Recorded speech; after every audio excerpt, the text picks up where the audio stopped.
Добрый день, уважаемые зрители нашего канала. Сегодня я хочу вам показать, как мы прошивали свою машину, делали на ней чип-тюнинг. Открываем капот нашего автомобиля, снимаем верхнюю крышку. Нам нужно обязательно отключить вентиляторы охлаждения двигателя. Он находится в правом нижнем углу, разъем. Руку засовываете туда и отключаете в самом низу. Здесь я показываю клапан EGR, он здесь у нас электронный стоит, на моторе OM646. 2.2 CDI, очень распространенный мотор. Если вы отключаете EGR в прошивке своей, то после того, как вы залили прошивку, нужно обязательно этот клапан отключить, снять с него разъем. Заливать прошивку мы будем прибором KES. Подключаем наш прибор, запускаем ноутбук, запускаем программное обеспечение. Здесь мы будем использовать версию 2.3. По мне так она самая стабильная. Выбираем нашу машину. Наша машина CDI 220. Мотор OM646. Модификация 90 кВт, 122 лошадиные силы. Проверяем протокол. Что блок у нас Bosch EDC16 C2. Протокол 61. Запускаем программу далее и считываем инденты с нашей машины. Выключаем зажигание.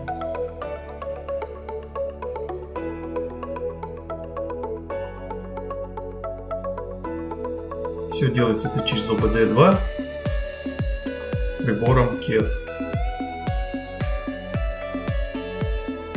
Включаем зажигание, пишет «Отключите зажигание», нажмите «Продолжение». Включаем зажигание на машине, нажимаем ОК.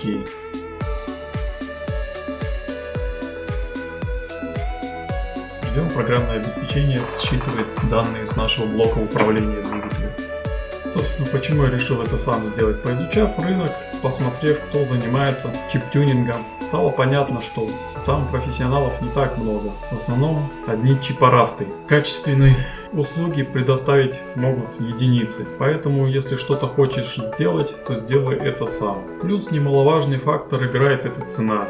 Хороший тюнинг, он стоит денег. И это, я вам скажу так, недешево. Потому что скупой платит дважды. Или нужно обращаться в хорошую фирму, где вам точно сделают качественно. Но не всегда бывает.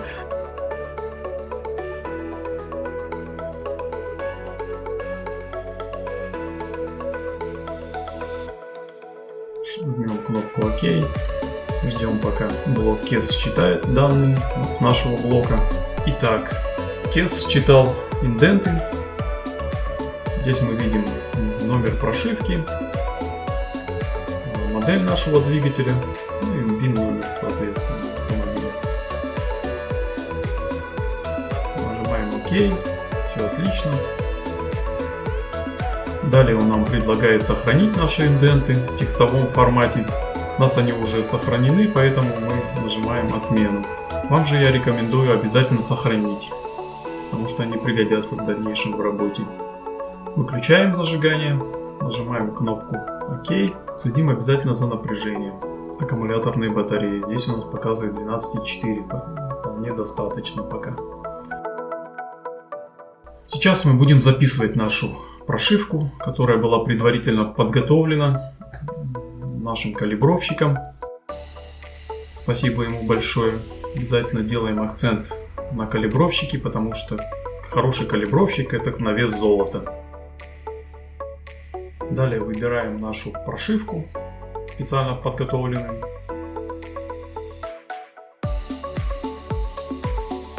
Здесь же у нас уже сток, слитый предварительно до этого, с этой же машины, с этого же блока.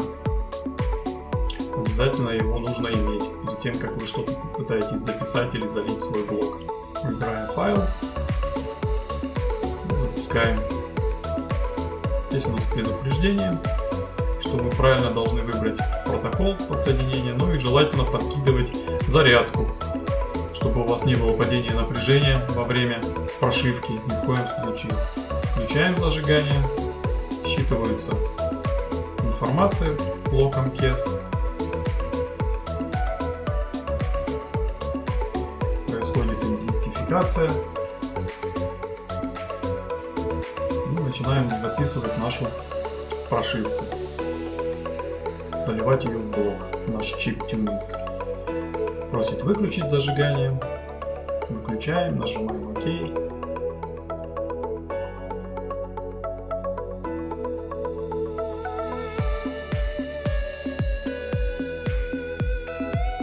Ждем,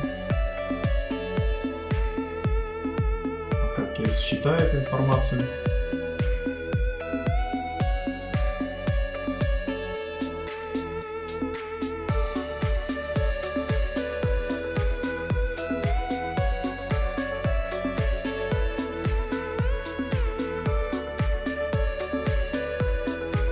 Включаем зажигание.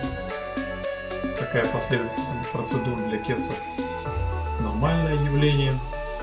Бесконечное включение-выключение. Здесь он прочитал инденты, что у нас все нормально. Напряжение у нас в пределах нормы. Спрашивает записать вашу прошивку, приступить к прошивке. И предупреждает, что в случае неправильно выбранного протокола или неправильной прошивки вы завалите свой блок в машине, машина станет кирпичом. Нажимаем ОК, выключить зажигание.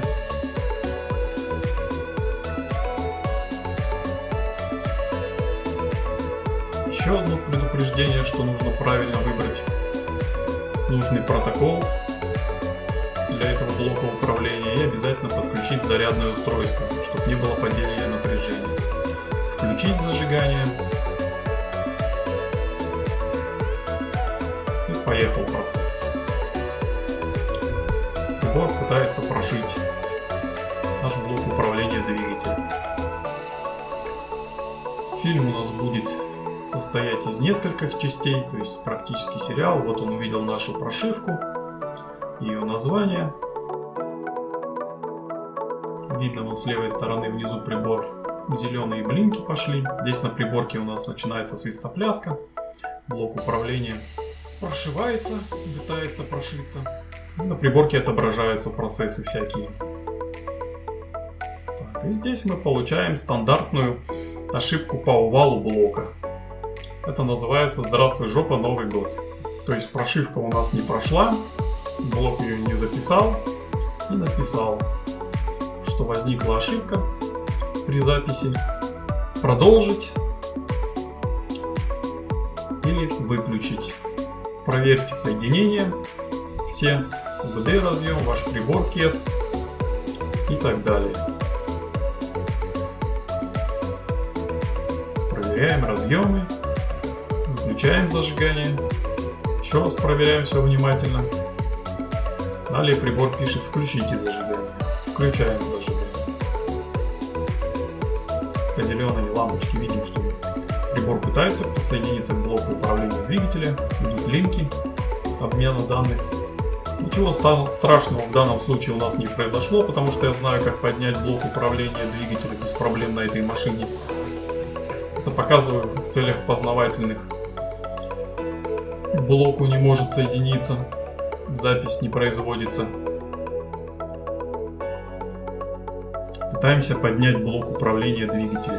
Вот снова получаем ошибку, что видим, что у нас окончательно сообщение приходит, что выключаем зажигание в очередной раз. Сейчас попробуем прочитать инденты, удостовериться, что блок завален. В следующей серии я обязательно покажу еще покажу пытки, возможно попробовать через кес поднять блок управления двигателя. Обязательно смотрите продолжение. Там я покажу, как этот блок понять через DAS без всяких проблем и танцев с бубнами. Вот здесь мы видим, что все, окончательно блок увален. Можно идти за бубнами и прыгать вокруг машины. На этом будем заканчивать наше видео. Ждите следующей серии. Там мы будем поднимать наш блок, пробовать сначала восстановить его еще раз через кес. Занимательный процесс, но все делается без всяких геморроев особых. Спасибо всем за внимание. Подписывайтесь на наш канал, ждите продолжения.